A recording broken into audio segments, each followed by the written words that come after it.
Hey, everybody. It's Dino, and this is the Late Late Horror Show. And we are going on a journey from now until whenever doing classic horror movie discussions. So hopefully, you guys take the ride with me and visit some of these old horror movies. With that said, let's do the intro, and I'll be right back. Yes.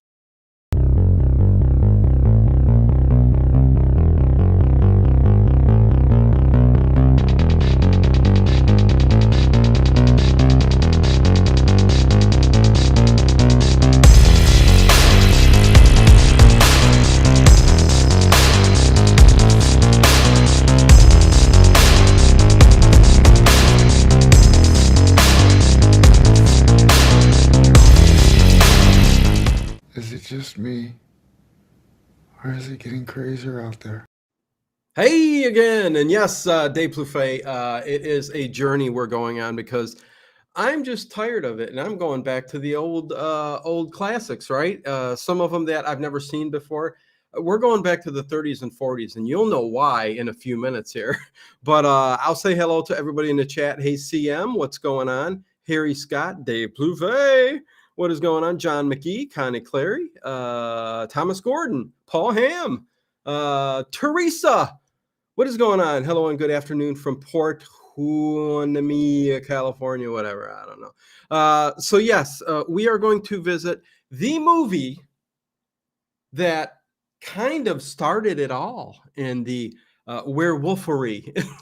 And I'll get to that word in a second. Werewolfery, and I hope you don't have lycanthrophobia, which is the fear of becoming a werewolf. And they were trying to find words in this movie. It was kind of new, but a lot of the werewolf tropes came from this movie. Anyways, we will talk about that. A most unusual introduction to lycanthropy for Hollywood. Yes. Werewolfery.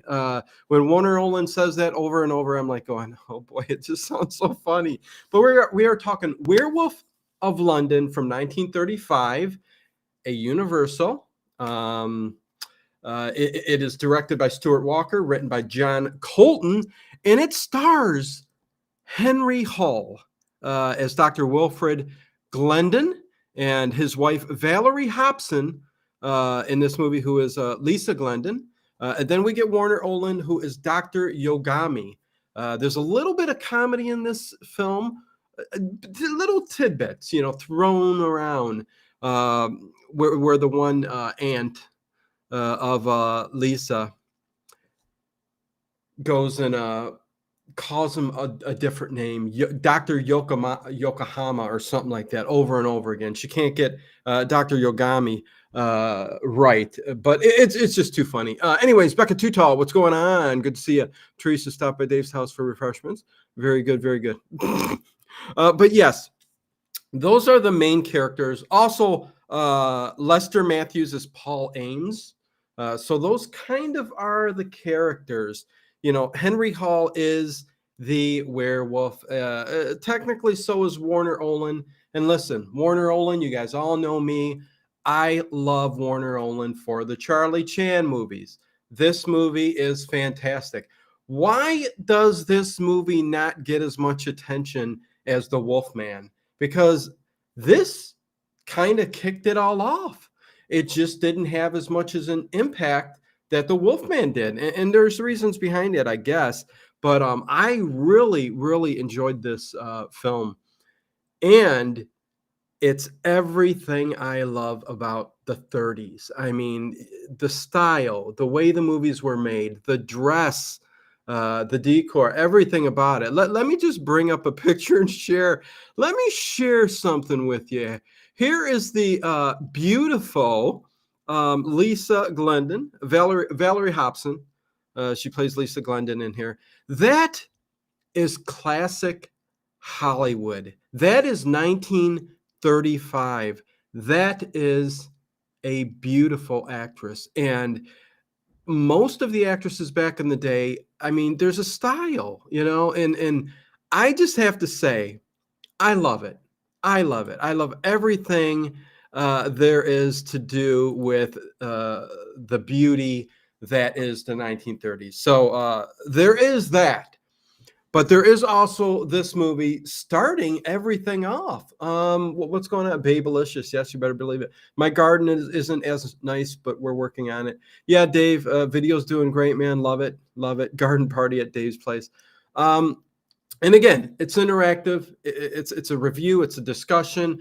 At the end of this, I'd like to get into some goofs, some trivia, and some things other people had to say about this movie. I think it would be fun to do that, but I will kind of go through. It's not going to take me an hour to get through talking about this movie, and then we're going to get into stuff. But I would say she was in Bride of Frankenstein and Mystery of Edwin Drood. Yes, in the same year. Yes, which the director Stuart Walker also directed. Mystery of Edwin Drood. Yes, yes, yes. Paul Hamm. Very cool. Werewolves are fuzzy. Well, this movie, again, this movie is where all the tropes that we know about werewolves kind of began. You got to be bitten by you're bitten by a wolf in this movie, which turns you into a werewolf during the full moon. That's another thing. Also half man, half beast. A lot of things incorporated in this movie that were never incorporated before. Technically, it is one of the first movies that really brung along the werewolf. You did have a silent called The Werewolf in, I believe, 1913, was it? But it got burnt. It's lost forever. We'll never see it. We'll never know its existence. It sucks. It sucks. We've talked about this many times before. But we also have Wolf Blood. That was another movie. I think that was the second movie in order. But there, it was more along the lines of like the, transfusion. Science was kind of learning about transfusions at the time, and I guess they threw that in there. So they really didn't know much about it, except werewolf basically in lore has to do with shape-shifting, witchcraft or curses. So that's kind of, and you know what? The Wolfman kind of incorporates a little bit of that in that Universal monster movie, which would come out 6 years later. But I do have to say Werewolf of London, 1935, being the first to kind of bring it all together. And there's a lot of things. Henry Hull, who plays the werewolf, and he is Dr. Wilfred Glendon. They wanted him. The makeup artist is Jack Pierce, the legendary Jack Pierce. And they wanted him to do a kind of a makeup effect like the Wolfman, the one we got in The Wolfman 6 years later. But he said he didn't want that. This is what I've learned. And he said he didn't want to be in the makeup chair that long. He wanted a bit more of his look. He wanted people to know that, hey, that's the actor Henry Hull playing, Dr. Wilfred Glendon, and he's the werewolf. And I mean, I have to say, let me pull up a picture here. If you guys don't think this is not cool, I don't know what to say.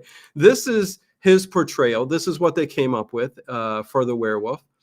And I mean, it's not the Wolfman, but you definitely know that it is Henry Hull. It's Henry Hull. You can kind of see the look in his face and the makeup in the ears and all that. And he does retain some of his human intelligence, so he's not all beast, but there's things that come along with him becoming a werewolf, and we'll talk about that in a second. But look at that. I mean, iconic. Not Babylicious as Dave Buffet. No, not at all. Definitely not Valerie Hobson. But anyway, listen, he done a fantastic job. It's funny, and I see you, Kathy. Good to see you, Kathy. Hugs, hugs, hugs, hugs, hugs. Anonymous, what's going on? A big hello to all. Been doing a live and live-in property up with no internet. Oh, no. Hey, it's good to see you. Good to see you. Yes, Paul Hamm, he speaks. And when he turns into a werewolf during the one scene, he before leaving his botanical lab, because he's a botanist. I mean, this is how the whole story kicks off. We'll talk about it in a second. But he turns into the werewolf and he throws on his coat and hat and leaves. So, there's intelligence there. I think what they did 6 years later in The Wolfman was make the werewolf character more beastly, more animalistic. Whereas the werewolf in this movie is a little bit more intelligent, kind of knows what he's doing. The whole thing with him becoming a werewolf in this movie is when he turns into a werewolf, he needs, during the full moon, he needs to kill or he'll stay a werewolf forever. So if he doesn't kill, he will stay a werewolf forever, and the only way for him to get rid of, which this is kind of a weird thing, but you could get into the witchcraft side of it, right? There's many good things, but then there's a couple weird things. Like the only way he can get rid of the lycanthropy is if he kills the dearest one to him, the one he loves the most, which is his wife, Valerie Hobson, Lisa Glendon. So that's the only way he can get rid of the lycanthropy, the disease, the whatever it is, because he was bitten by another werewolf, which they show at the beginning of the movie. And we'll talk about that in a second. Someone created Bad Hat Harry Productions, but I don't remember who. The werewolf's hair is almost perfect. Huh.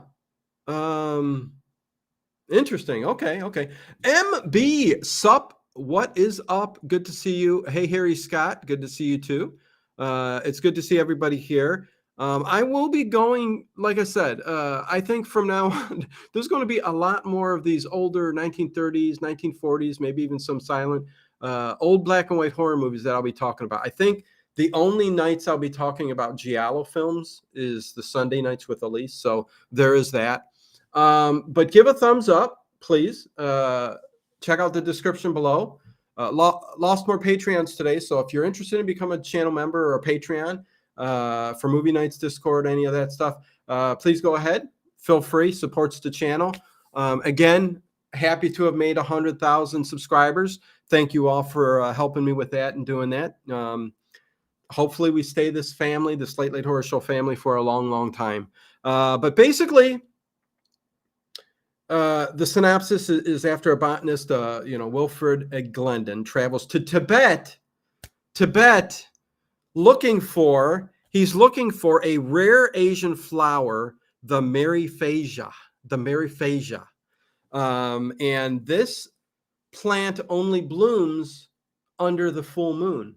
Kind of like what are those flowers, Dave? The moonflowers, they're morning glories or moonflowers. They bloom at night. It's like a vine. It's very cool. But he's looking for that. Which because he's a botanist, he wants all the rarest plants in the world, and this is one he tracked down. And I think there was some kind of curse that surrounded this plant, because as they were there in Tibet going to get this plant, because he figured out where it was, the guide he had with him, or whoever was helping him out, I forget his name. He played a very minuscule role in there too. But they're going and traveling up through the cave system, the mountain and all that. And there's a point to where they're being held back by something. Like something's got a hold of his legs, his feet, and are holding him. And he can't get to the plant. But then he fights his way past and gets to the plant. But once he gets to the plant, he goes to take off a bloom, take something back with him for seeds. And as that happens, he's attacked by a werewolf. And the werewolf, we will come to find out, again, spoilers. These are movie discussions. So there's always going to be spoilers in these movie discussions. So if you haven't seen the movie, I don't think anything I'm going to say is going to spoil anything for you, because most of these things you kind of learn very quickly anyways, and you figure out along the way of the movie. But if you don't want spoilers, maybe stop, come back. But which again, I would recommend. I would put this up against any of the Universal horror movies. Okay. And it is funny. I don't think I mentioned it, but who do you think was supposed to play the two characters in here? Karloff was supposed to play Henry Hall's character, the werewolf. And Bela Lugosi was supposed to play Warner Oland's character, who technically is the other werewolf we find out in this movie, because when he's there, he's attacked by another werewolf on the mountain. But could you imagine this film with Bela Lugosi and Boris Karloff? I mean, listen, I don't know. It could have been, I know it would have been great. But I think this, with Henry Hall set aside from the rest of them, and listen, the role gives off a different feel than like Frankenstein, Dracula, even the Wolfman. They're pure evil, can I say? Or I mean, in some of their cases, not evil, but monsters. They're pure monsters at heart. Where, as in this movie, man's good, bad. That's kind of the confliction going on there. I don't want to miss what you guys are saying here, but strange enough, it would be better without Karloff and Lugosi. That's what I was thinking exactly, Paul Ham. I imagine all movies with Karloff and Lugosi. That's another good point, Dave Fluffet. Doing a lot of research on what grows well on the Central Coast, the monk tells them that there are evil spirits in the Valley of the Moon. Yes, Paul Ham, resident horror historian, Paul Ham. But yes, he is. Again, I'm not going to go over everything in the movie, but I'm going to hit the big spots and then get to some fun stuff like trivia and goofs and some other things other people had to say about it. But for me, this is it. This is pure enjoyment, man. I would even say I might almost love it a bit more than the Wolfman. Sacrilege, I know. But I think out of the Universal Werewolf, Wolfman, whatever, werewolf movies, I think this may be barely, but the better of all of them to me. I just love it for some reason. For many reasons I said at the beginning of the stream. But again, we're introduced to Warner Oland, but you don't know it at first. But the head of a werewolf pops up behind the rock, and he attacks Henry Hall's character. Attacks him, bites him. So this is where we get the first bitten by a werewolf, you become a werewolf. So then we flash forward, we flash forward to a party going on, but botany party, everybody coming to see all his plants. Okay. And he's in the lab.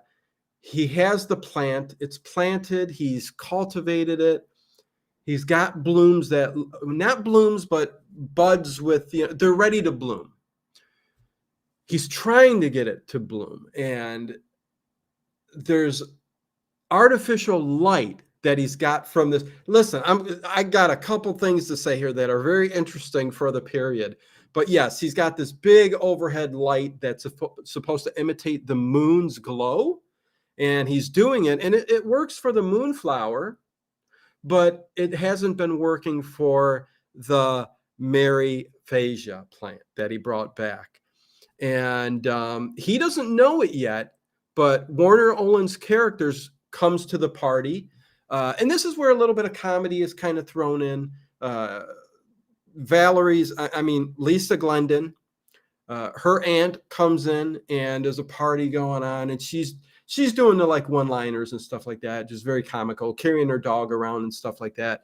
It's a very interesting and a fun scene because we're introduced to the other characters, like Warner Oland's character, Dr. Yogami, who is very persistent with Henry. I'm calling him Henry Hall.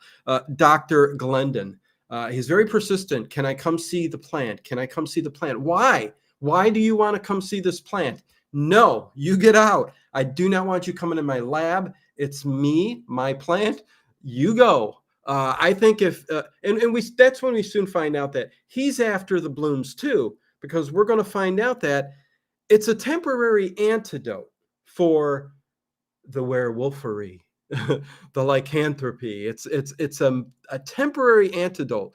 Um, hey, Adam Schultz, what's going on, Schultzy? Good to see you here. Good to see you here.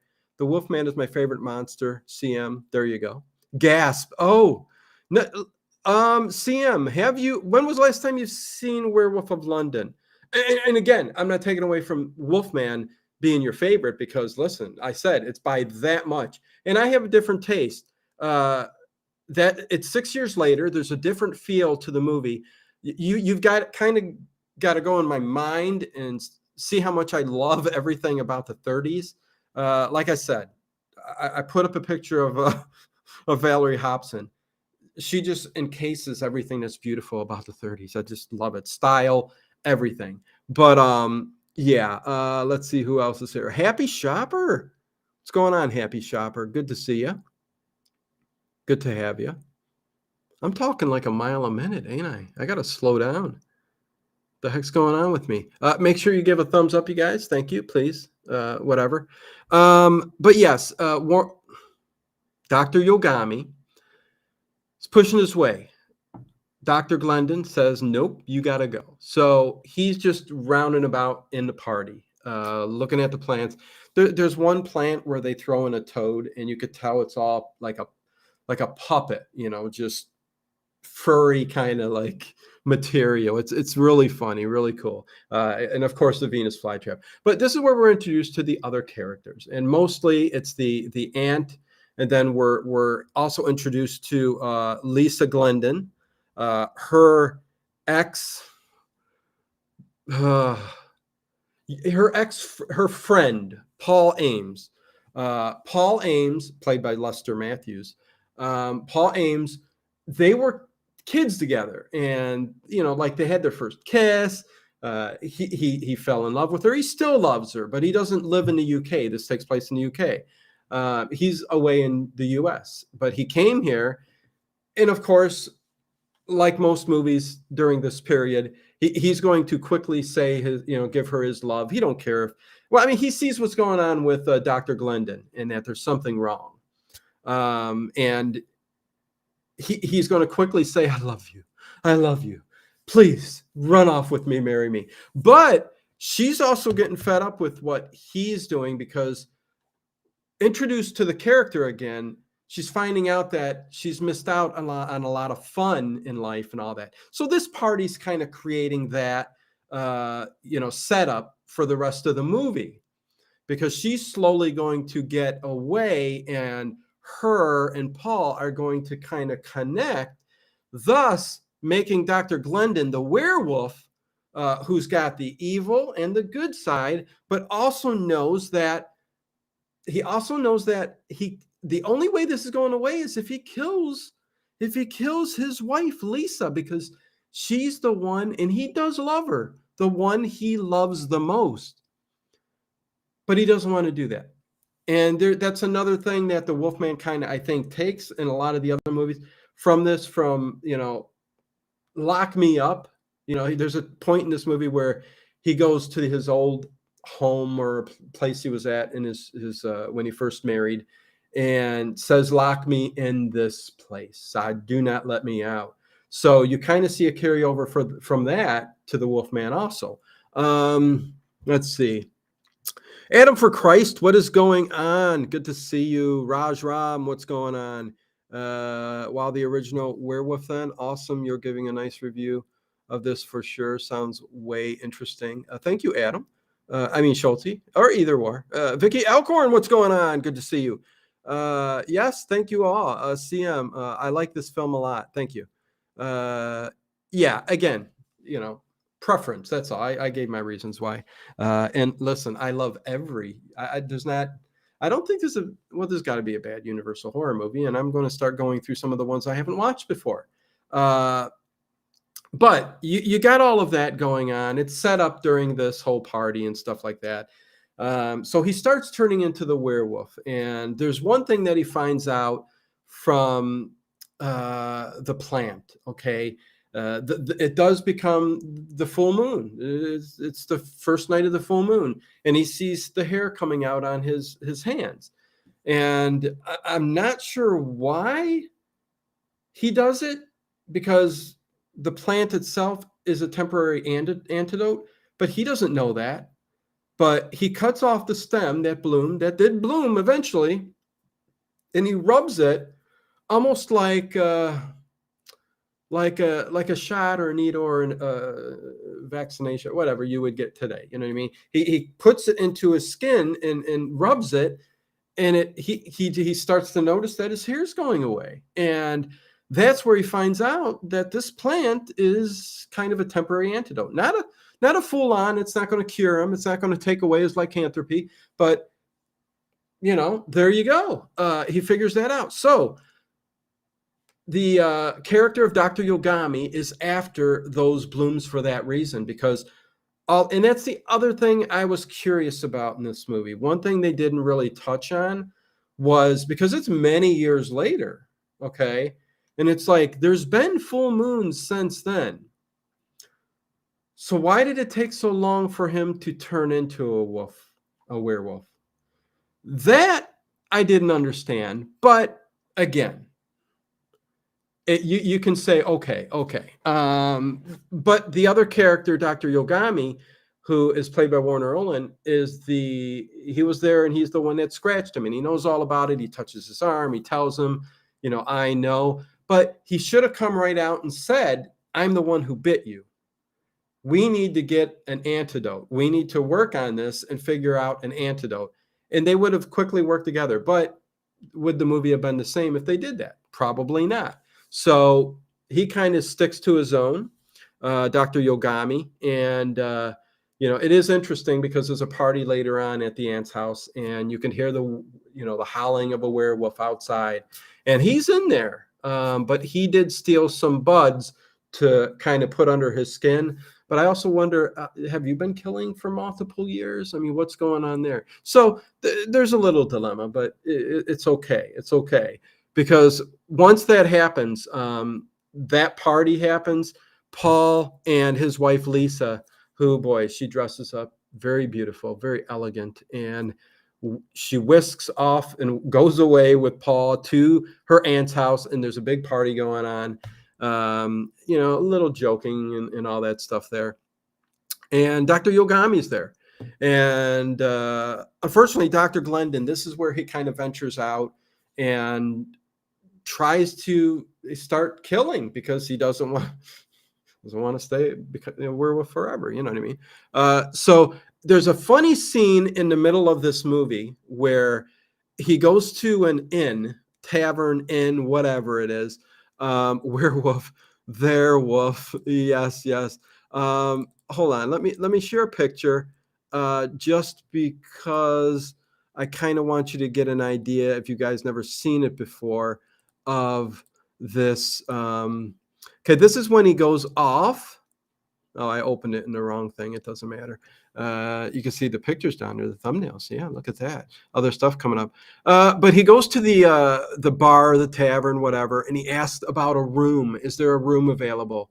Because he's going to lock himself up, he thinks. So nothing happens. I don't know. I don't know the thought process there either, because he needs to kill. Otherwise, he'll become a werewolf forever. He's almost like a Mr. Hyde, Paul Hamm. Yes. The movie definitely feels a lot more Dr. Jekyll, Mr. Hyde than the Wolfman. But again, like I said at the beginning, I mean, it does incorporate a lot of the werewolf lore, which is very cool. It's where you first get it. Again, the only movies you hear about were the Werewolf, the silent one from 1913, which is sadly lost, and Wolf Blood, which was 10 years prior, I do believe. And again, that one was about transfusion. Never incorporated any of these things. The full moon, being bit by a werewolf, half man, half beast. It just didn't incorporate any of that. So this was the first movie to do that. But that scene is very cool because, first of all, I love the tavern. And then I love that there's two elderly ladies sitting kind of in the hall. And it's very, very funny throughout the movie. I mean, there's only like 3 scenes maybe where they're part of the picture, but the barman says, "Go out and talk to this woman." The old lady sitting out and eating they're eating brains of all things. It's like, oh, what are you doing? But they're eating brains, and she's the one that has the room for upstairs to take and lock them in. Listen, I'm getting to a point. They're sitting there, and they both have a room that they would rent out to him. But the one old lady, she takes the other lady and punches her in the jaw, and she knocks out. She knocks her out and walks him up and locks him in the room. Gives him the key. He locks the room and goes to the window. But I find it funny because she punches the other old lady and walks Dr. Glendon up to his room. And it's very cool. It's very cool. It's very funny. And then this is where he opens up the window and kind of goes out and kills, and they all kind of figure this out, and it's in the news. And I think Paul Ames was the first to say, Lisa Glendon, her husband is acting very strange. I do believe he is a werewolf, because these killings are in a beastly nature, and they're hearing these werewolf or wolf calls at night, which he very smartly, Dr. Glendon, one night when he becomes a werewolf, goes to the zoo and lets one of the wolves out, which doesn't make everybody convinced it's the wolf. They believe it's still something else, But Paul Ames was the first to say, I think it's him. But, he's also asked after Lisa Glendon. He wants her as his own. He loves her. He loves her. But, and it's funny when he lets the wolf go in the park, there's the cop who comes or security, but cop, they're all cops back in the day. They unlock the gate, and he lets this not a femme fatale, but this lady who's just taking advantage. She knows he's married, and she's like, listen, buddy, you're coming with me. You don't love your wife. You don't love your kids. You're coming with me. See, one of those, a character that you would see in a James Cagney movie. That's what she was like. I'm trying to think of the character. It really doesn't matter.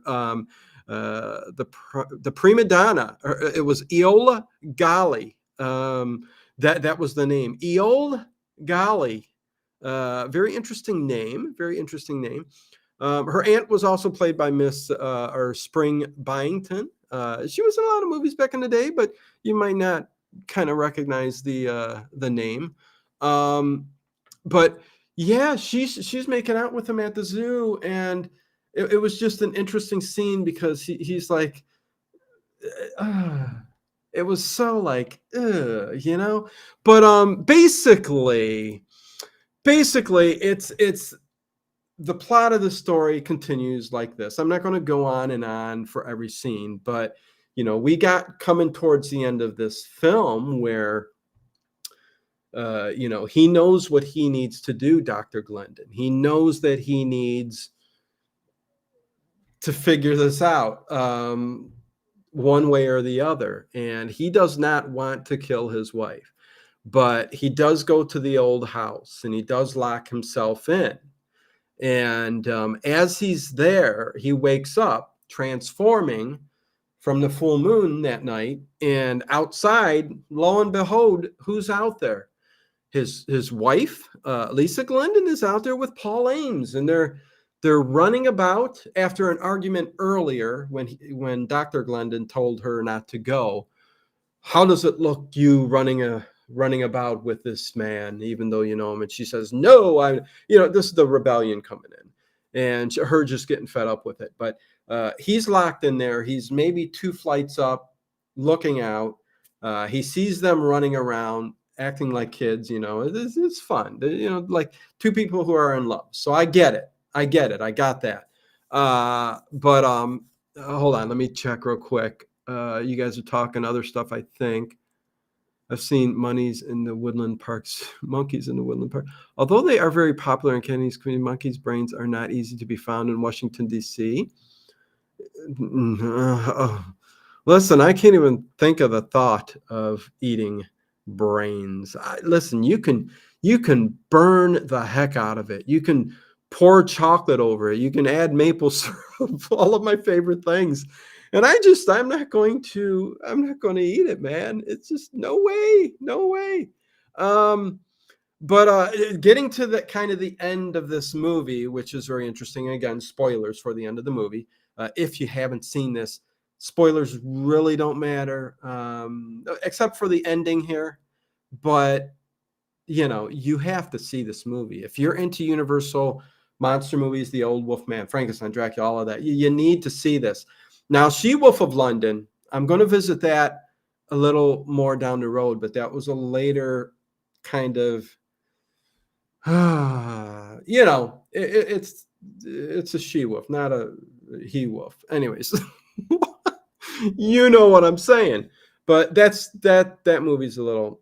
Anyways, going on. He's looking down. He's seeing them playing and run about. He just can't take it. So, in a way, his beastly side kind of takes over. Whereas in most of the movie, you kind of see more of a human dressed, in costume as a werewolf, kind of per se, like the Dr. Jekyll, Mr. Hyde thing, kind of like what Paul Hamm said. I'm not even getting close to head cheese. Oh, no, Dave Plouffe. Maple syrup, brains, anybody? Canadian? Well, I mean, listen, it would make it taste good, but it's just the thought of brains. I'm not eating it. I know it's people. Anyways, moving on. So Dr. Glendon jumps out in werewolf form. And earlier on, one of the kills, he was hiding in a corridor, which was kind of a cool scene too, where this blonde walking the cobblestone streets. Listen, I love it, man. If I could go back in time. Isn't that what Cher said? Anyways, walking through the cobblestone, he jumps out and attacks this girl, and you kind of see that beastly side there too. But it really comes out when he sees Paul Ames down there just, running after his wife, So he leaps out of the window, falls straight down, okay, and runs over to his wife. Like he's choking her. He's basically going to do the deed. He's going to kill his wife. Thus, breaking this curse. It's not really known, the curse. How is killing his wife going to stop this? But the whole werewolf lore and what it would become in the movies would eventually, be more concrete in what it was. But at this point, him killing her, why? But yet, I think he's doing it more out of hatred than anything. How dare you? You love me. You are my wife, and you're running around with Paul. I can't help being a werewolf and what's happening to me. I have no control over this, which he doesn't. So that's the sad side of things, which kind of at the end of the movie kind of lends a little bit more towards you having some feelings for Dr. Glendon and the way Henry Hull kind of speaks and talks. But again, we'll get to that. But he's choking his wife. Paul Ames comes running up and fights him.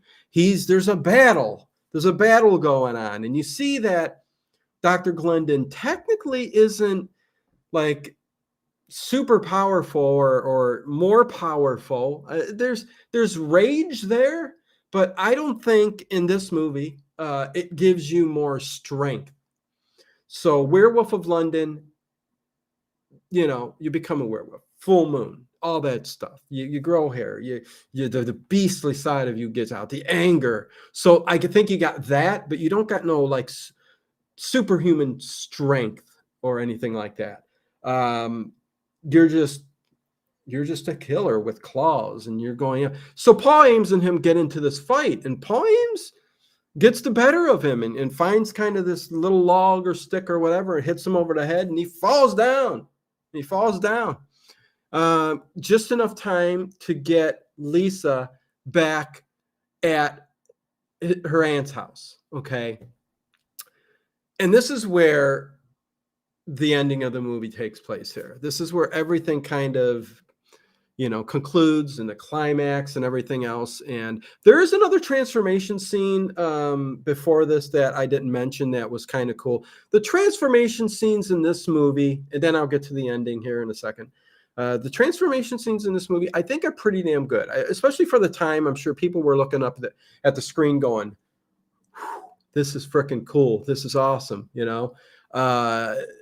It kind of, because the way they film it is kind of like a reverse movement, and it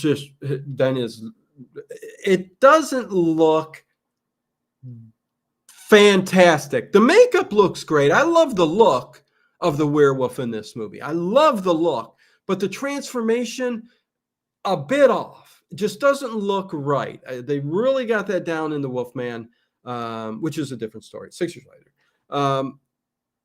But there's a second transformation scene where he's walking out the door and he's transforming as he's walking past pillars.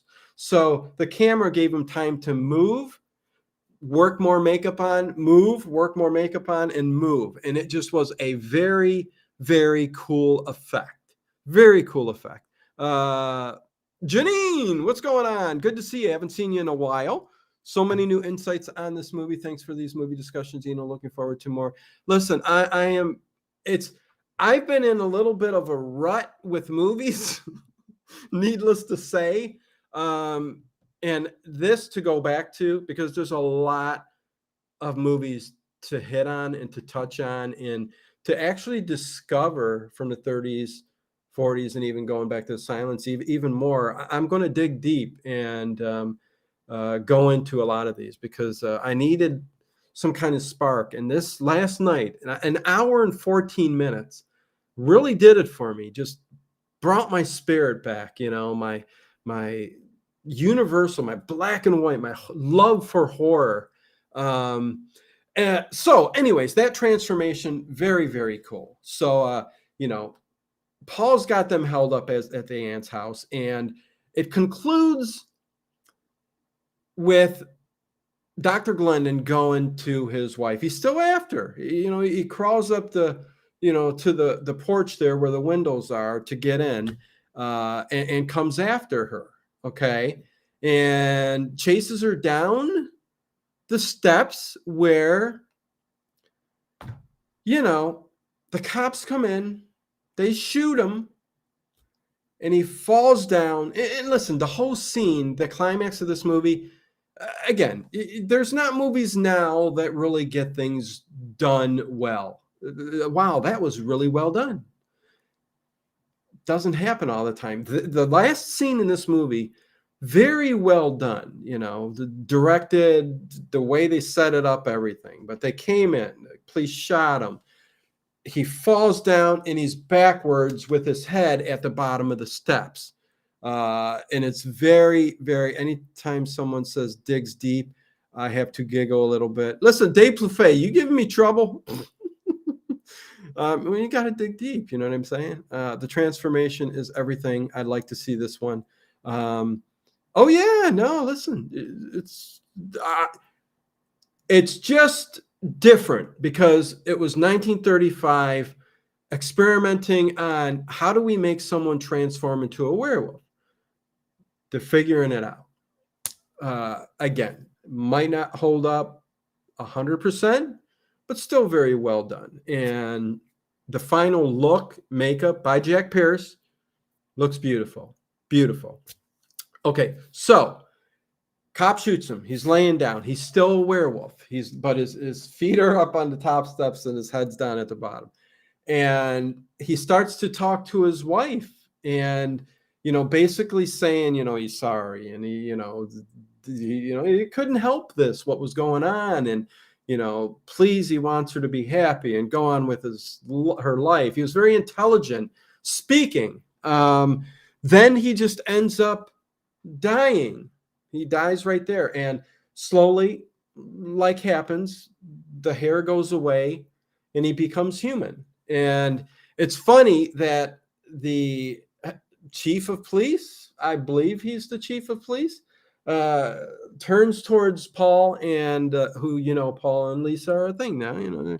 They're off to America to live their life and be happy together and love. Hopefully she has some sadness for Dr. Glendon, but just kidding. I'm sure she does. It is only a movie though, but the chief of police looks at her and says, okay, you know what I'm going to do? I'm going to say we shot. How was this done? Okay, I want to get this right. He basically says that he shot him by accident in a line of fire or something like that. Oh my God, now I'm forgetting. Now my mind goes blank. Basically saying he's going to make him out to be a hero, that, he helped,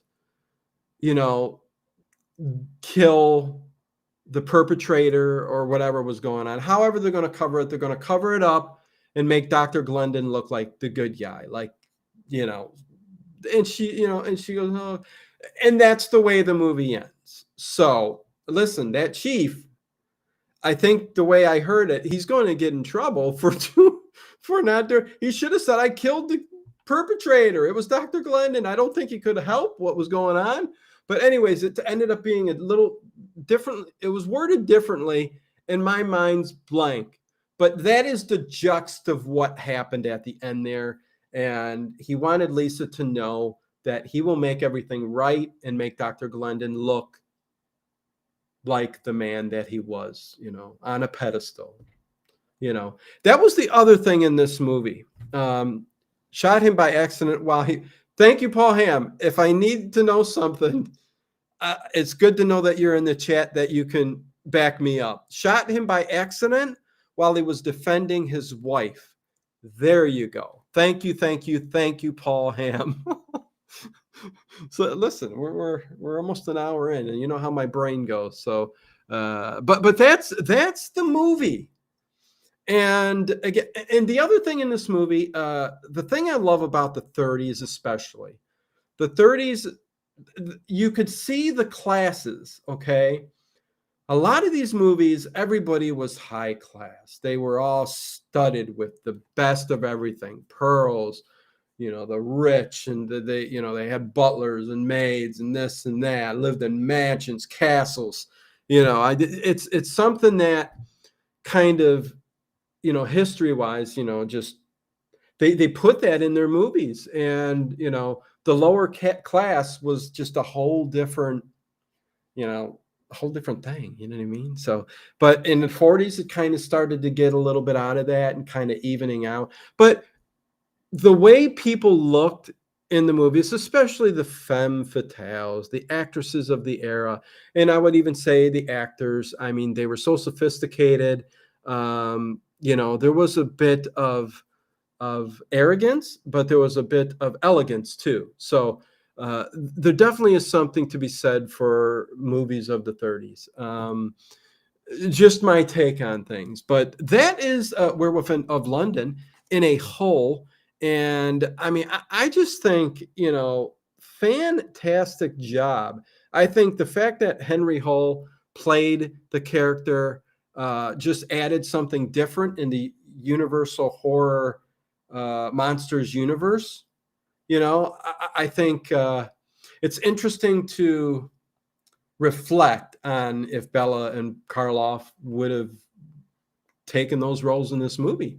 Would the Wolfman have become a thing, or would this have spawned off into a series of, werewolf movies themselves? It's interesting to speculate. That's the whole thing with all of this stuff. You know what I mean? And what these discussions are about, to get you to think, let it go around in your brain and picture it and everything else. Lacadia, what is going on? Good to see you, Lacadia. Of course, the older sister is named Ginger, so even the title in a word play. I don't know what that means. Shot him by, okay. I thought I'd go into a few other things too, because I thought that they were interesting. There is a connection to House of Dracula. This movie kind of was edited in to House of Dracula in 1945, so they used parts of this movie for in House of Dracula. If you rewatch it, you'll see that. But let's see. The trivia. The trivia is what I wanted to get. Although there was something I did want to. Here, let's go to trivia first. I wanted to go to what some people had to say about this movie because it's very interesting. It's very interesting. Yeah, definitely good to have you all here. Definitely hit the thumbs up button. And again, we will be doing a lot of old horror, and I do have some listed. Hopefully, you guys have seen those already. I started listing the movies that we'll be doing. I've got Dr. X coming from 1932. Also, it's got Fay Wray and Lionel Atwill in it. And the movie right after it is Mystery of the Wax Museum from 1933, also with Fay Wray and Lionel Atwill. So, listen, Fay Wray, I mean, come on. They're going to be fantastic to talk about. And much more coming. And with that said, also Johnny Dollar All Night Tonight. I've got a new set of the 15-minute episodes. So within the past month, I've put up a couple, making sure that they're all different. So look forward to that tonight. Listen, I know Johnny Dollar, it's but it'll be a great stream, and it's going to end in the morning with a couple of newer ones. Mystery of the Wax Museum. Yep. Did someone say Lionel Atwill? Yes, I did. Paul Hamm. There's exclamation. Does that mean, listen, I would think that you love Mystery of the Wax Museum, right? I mean, come on. Anyways, a little bit of trivia, although not the first werewolf film. I think I've said this. This is considered to be the first feature-length werewolf movie. It preceded the more commercially successful The Wolfman, 1941, by 6 years. I think I said that. The first werewolf film was the 1913. Yes, I've said this. It was 18 minutes long and now considered lost as okay. So there we go. That wasn't the one I wanted to see. The werewolf howl used in this film is a combination of Henry Hall's own voice and a recording of an actual timber wolf. The result is generally thought to have a far more realistic result than in any subsequent werewolf films, including The Wolfman, 1941. So that's interesting to know. A classic, Paul Hamm, yes. Mystery of the Wax Museum, again. I think I'm going to have to slow down the speed of my talking. Was I talking too fast during? I was so excited to talk about this movie that I think I talked a mile a minute is what I did. But yeah. So anyways, the opening scene in Tibet was filmed at Vasquez Rocks, north of Los Angeles. Well known to Star Trek 1966 fans as the rock outcropping from where Captain Kirk rolled a boulder down trying to kill the Gorn in Star Trek Arena, 1967. Listen, interesting little tidbit there, right? The supposed Tibetan spoke in the movie is actually the Cantonese dialect of Chinese. The actor is otherwise just muttering gibberish. And you can tell that at the beginning when they're in Tibet. He is just muttering gibberish. That is all he is doing. There is, and you know what? In this movie, they spent it cost about $200,000 to make, and it kind of bombed for Universal at the time. Didn't do very well at the theaters. I think people were again more interested in, you saw Bela Lugosi before that, Frankenstein, and they were true monsters, and where this is more of a Jekyll and Hyde kind of, he's the werewolf, but not too. Listen, werewolf movies, I don't think they just, even though the Wolfman did very well in the franchise, they're not tops on the list for a lot of people. Although CM, Wolfman's the best. So there you go. Yes, I'm going to drink some water. It's about time. Actually, I want to get to what a couple people had to say about this because it's interesting. User reviews. Let's read a couple of user reviews, and I'm going to. What I want to do is do the ones that are okay. 1 star. Did anybody give this 1 star? Let's see. 2 stars. Somebody gave this 2 stars. This is what I wanted to read. Here we go. Somebody thought this was intensely boring. Okay. Ignoring filmmaking limitations of the time it was made, this is still an intensely boring film. I can't think of a film where less happens. What? Luckily, the forthcoming movie, Carnivore. What the heck? Werewolf of London 2017. Oh, maybe they're plugging their movie. Could be that. Doesn't seem to have taken inspiration from the 1935 Dollathon. Here's hoping that it will be a great film.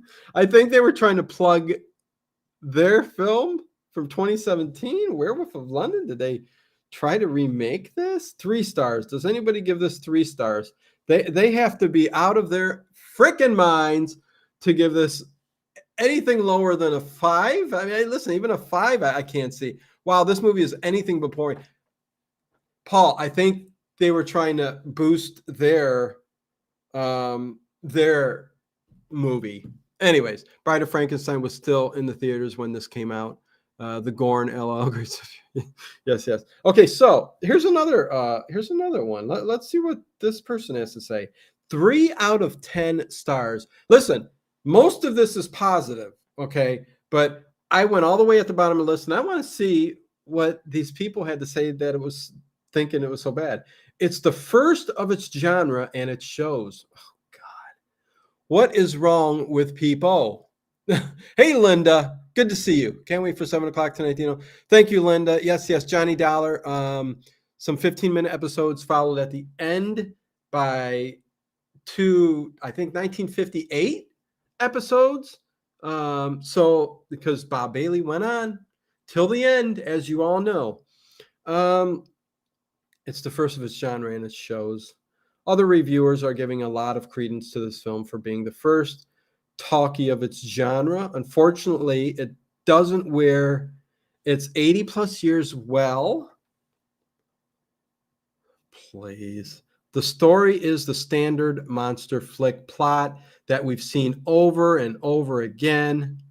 No, you'll be able to predict the plot at least 30 minutes into the future after the first 10 minutes. If you can, so what? I think you can do that for a lot of movies. The acting is typical 30s. So what? Loud, melodramatic, and wholly unbelievable. Not this film. Listen, did this person even watch it? Because yes, after the silent era movies, people became very melodramatic because a lot of those actors from the silent era went on to do talkies, and some of them still wore their makeup, and you could tell, and they would do the facial expressions. And so that's what he's talking about. But in this film, no, not at all. The acting is okay. The sound quality is also typical 30s. The white noise level is so high. This is idiotic. High that it's almost drowns out the dialogue. You must have saw a bad copy. This was given on 2016. There was a good copy out in 2016. I'm not sure what's going on there. These are all technical faults that one might be prepared to as an old classic. Unfortunately, this isn't a classic, so the fault simply makes it unwatchable. I can only recommend this if you want to watch it for its historical significance as a movie for entertainment purposes. Don't bother. What an idiot. Okay, let's jump up to see who gave it a 10 star. 10 out of 10, underrated classic. My favorite werewolf movie. It preceded Lon Chaney Jr.'s by 6 years. Yes, yes. Listen, the 10 out of 10s are just going to go on. Supernatural tale of a man torn between his human and animalistic nature. A ne'er forgotten classic of the golden age of universal horror. Henry Hall and Warner Olin play the adversaries very well. One who finds the cure while the other will do anything to obtain it. Valerie Hobson plays the support of Hall's wife. The scene with the two gin-ridden women, as I was talking about, is pure comic relief, but fits the story well. Yes, yes. Maybe people are a little spoiled. A little spoiled. I mean, there's something. They do realize that, Paul Hamm, they do realize that this was made almost 90 years ago, right? But Paul, I don't even think that matters. I mean, again, there were little things that, like I said, the transformation didn't age well. Everything else is perfect. I mean, it's 1935. It's the set you would get 1935, the actors, actresses, everything you would get, dialogue. It's everything you would get from 1935. So yeah, people are just ridiculous. It's funny to Cyberpup. There you are. What's going on? Hopefully all is well with you, Cyberpup. Definitely good to see you. Yay for old school, cool like this movie. Yes, Adam for Christ. You better believe it, man. There's nothing better. I love it. Hey, Bubba, what's going on? Paul, they never do, right? What happened, hon? What do you mean, what happened? You might be talking. It was state of the art for its time, Paul Hamm. Hell yeah, it was state of the art for its time. Here we go. Let's see. Is this long? Let me read this one. Because this is 10 out of 10. Film back. One scary film back in the day. Werewolf of London still has its moments. Long before the crowning of Lon Chaney Jr. as the iconic Wolfman. A longtime TV rerun fave with a host of memories for all of us as big little kids. Yes, yes, yes. Here, it's Henry Hall, who plays the cursed one, who is bitten by a wolf, this time while traveling to Tibet. I think it's saying everything that I said. A real treat on a wide screen, even in glorious black and white. Universal later released this as a double feature on DVD with She-Wolf of London. More of a mystery than a horror, and we'll talk about that down the road here. And one of the last thrillers to be released by the studio. Okay, you know what? Maybe I should go back. Let's see who gave this 4 stars. Let's see what they had to say. Oh, I see it already. You or one simply has to take the year and era into account for all movies, especially horror. Come on now. Yeah, exactly. Hey, Rosalia, good to see you. Bill 33 says, hey, good to see you, Bill 33. Welcome. Make sure you guys hit that thumbs up button. I don't know where we're at, but it would be 52 thumbs up. Okay. Thank you, guys. Thank you. 4 out of 10 by B.A. Harrison. 6 years. He says a lackluster lycanthrope in London. 6 years before Lon Chaney Jr. famously donned fake fangs, yak hair, and rubber snout to become the Wolfman. Sounds like he was putting down the Wolfman too. Lesser known character, although those were all facts. The Wolfman, lesser known character actor Henry Hall, underwent a similar transformation to become Universal Studios' first ever lycanthrope, the Werewolf of London, after being savagely attacked by a werewolf. Okay, so why are you giving me a rundown of the film if you just thought it was lackluster? For horror fans, The Werewolf of London is undoubtedly very important, being the first true film of very popular subgenre, but as a piece of entertainment, it proves to be extremely lacking. It is hard to sympathize with Hall's character. I sympathized very, very much so.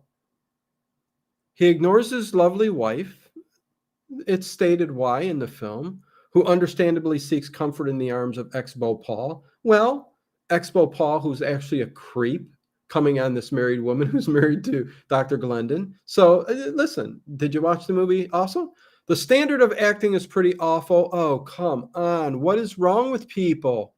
I don't understand it. The acting in this movie was better than a lot of acting I've seen in a lot of films. I'll put that. There is some dreadful, okay, here we go. There's some dreadful, unfunny comedy content, courtesy of two drunken landladies, and the whole shebang moves slower than molasses going uphill in January. This is why I'm reading these, because this is so ridiculous, and I should address them. The two drunken ladies adding a bit of comedy relief in even a horror movie it's been done all the time. It's always been done. In the 30s, they did it in a certain style. Even in The Invisible Man, that old lady down in the tavern that had the room upstairs too, her scream, the way she acted towards her husband, a little bit of comic relief, right? I mean, what are you expecting? I mean, I thought those two ladies, listen, they punched each other out, I think, okay, maybe it was 2 times, but I think 3, but let's say 2 times. Once down at the table, and once when they went up to peep in the peephole of Dr. Glendon's room that he rented out for the week. So totally, totally ridiculous. And he also says, and the whole shebang moves slower than molasses going uphill in January. Paul Hamm, back me up here. There's no way this movie was slow. It was nonstop from the beginning to the end. I didn't see no slowing down. It just kept ramping up, ramping up, ramping up. So they must have seen a different movie or fell asleep and woke up at the end. I don't know. You have to wonder if some of these people watch the same film as everyone else. The way they don't seem to get it. Exactly, Paul Hamm. That's what I'm saying. That's why I'm reading this, because I don't understand it. Also goes on to say, curiously, Jack Pierce's makeup is actually slightly better than his later work on The Wolfman. Put down the movie and then praise the makeup effect for the werewolf, even though, I mean, some people do say they really like the look of this in this movie of the werewolf.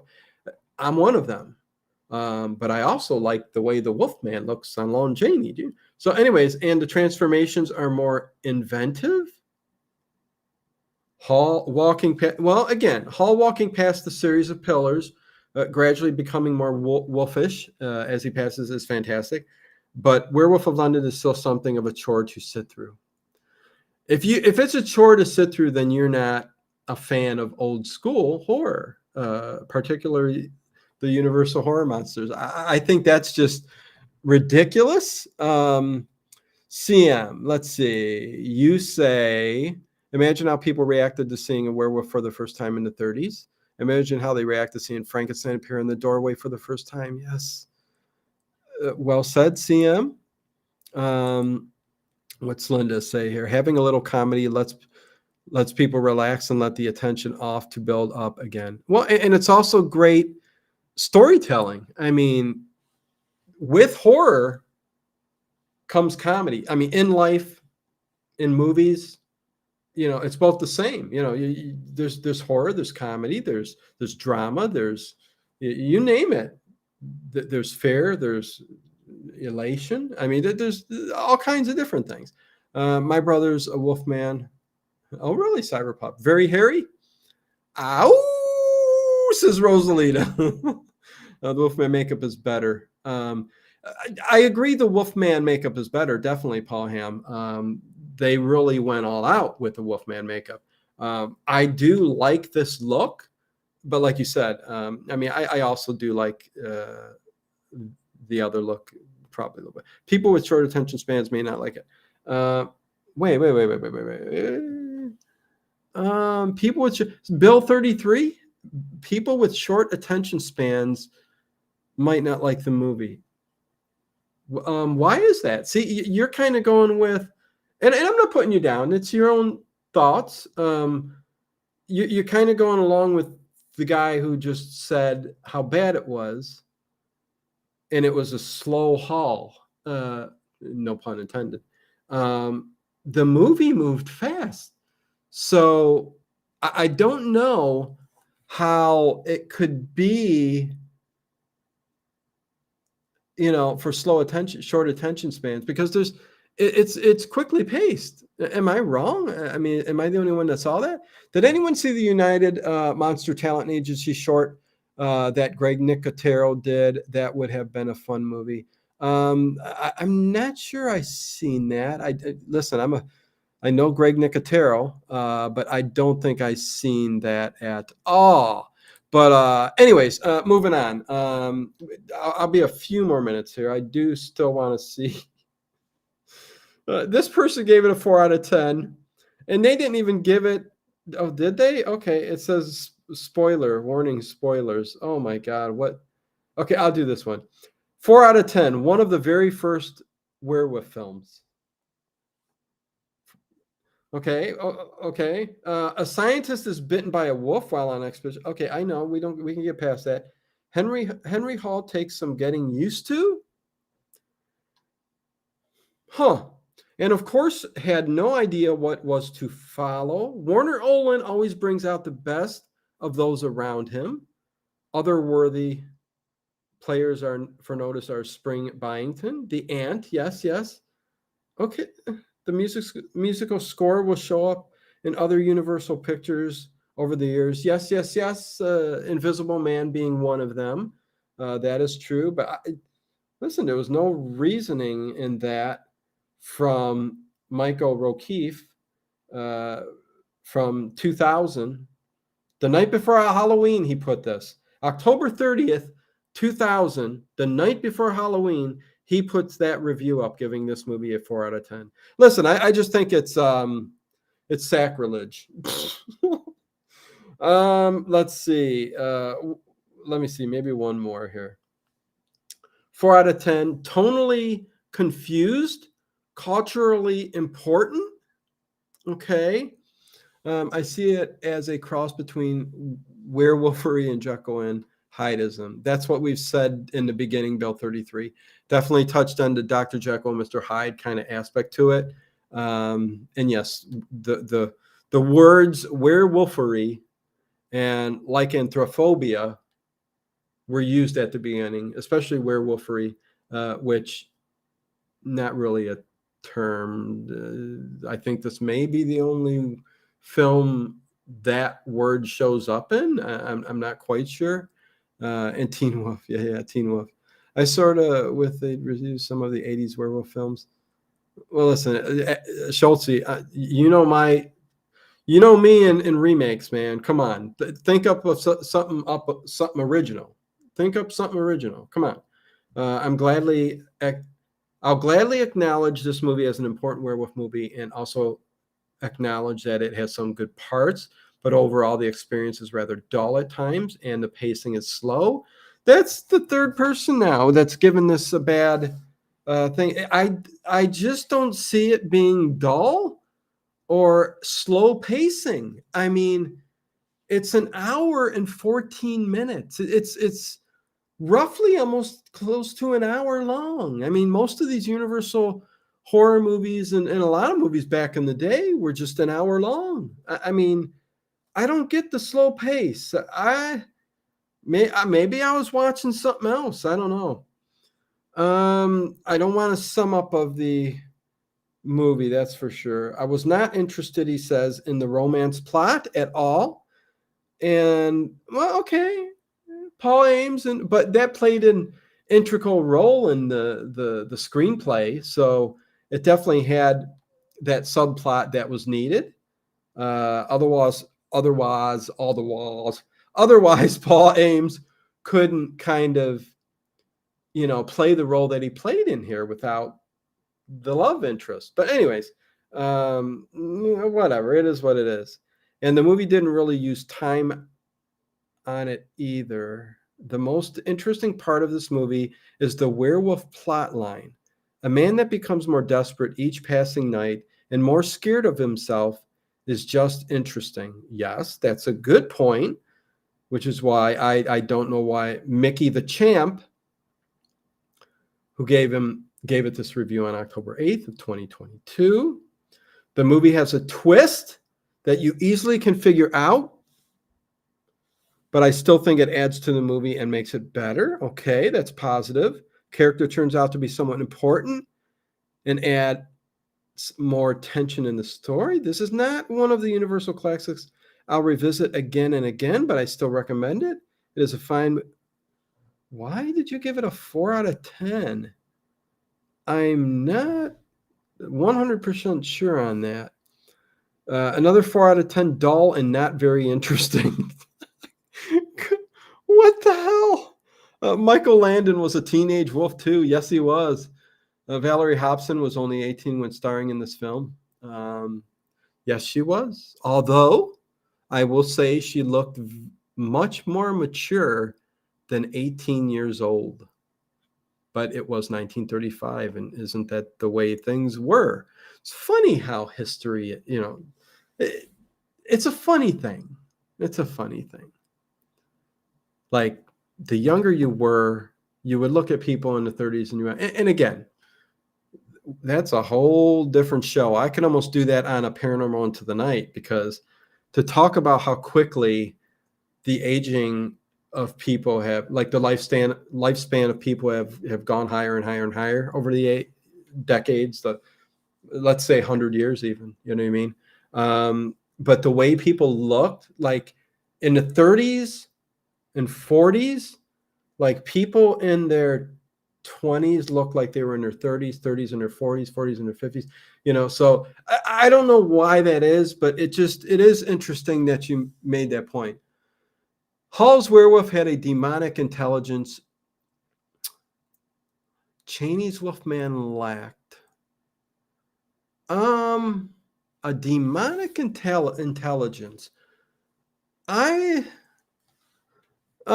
okay, Bill. I disagree a little bit. I don't think there was anything demonic about it, because Henry Hall's character, Dr. Glendon, retained his intelligence even while being a werewolf. And again, we touched on a couple aspects of that. He spoke in full werewolf transformation. He put his jacket on, his hat as he left. Demonic tends to be something unearthly, something not human. And there's nothing of the sorts in him. With, at least acting wise, I didn't see him portray that in any way in the movie. But again, you could have seen it a little bit differently. I don't know. Let's see. What should it look like? Just want to make sure I don't miss anything. Almost done here. Let me read this. Well, this is a long one. I'm not going to read that. Here, let's see. Let me go up here. Or maybe I should stop. How about that? I'm not going to keep going up and doing all the 5 stars. Let's see. 5-star, and they say classic horror flick. 5-star, Universal's first werewolf. 5-star, the werewolf instinctively seeks to kill the thing it loves best. Not worth howling for. Oh, geez. 5 out of 10. Lacks much needed suspense. 5 out of 10. First seen on Pittsburgh's Chiller Theater in 1965. First seen on Pittsburgh's Chiller Theater in 1965. That's a good bit of trivia. Very cool. Yeah, okay. Well, you know what? I think I'm done. I think I've talked about this movie enough. Demonic, red eyes, a la Arbel. Yes, Dave Plouffe. You're right. I should have said diabolical. Better word, Bill 33. Diabolical. I can go with that. Definitely. Because listen, there is an affliction. There is an affliction, and it does show. Actually, I think I gotta go. I gotta make sure my kids are all right. Somebody's been calling me 3 times, so it looks like I have to get off the phone and make sure everything's okay. So, with that said, you guys, we will do a classic horror movie real soon. Tomorrow night, I may put up an history of old time radio. Then Friday, Elise will be doing her review. And then Saturday, more Hammer horror trivia. And then Sunday, we have a Giallo. So, old movie next. I think they're going to be either Mondays or Wednesdays. You're going to get the old classic horror. So, there you go. Narn, Luxan, Klingon Warriors Guild, agreed. Okay, good to see everybody. Give a thumbs up on your way out. Please comment underneath. After the stream's done, if you want, let me know what you think of the stream. Keep on going with the classics. With that said, much love and peace. See you guys later.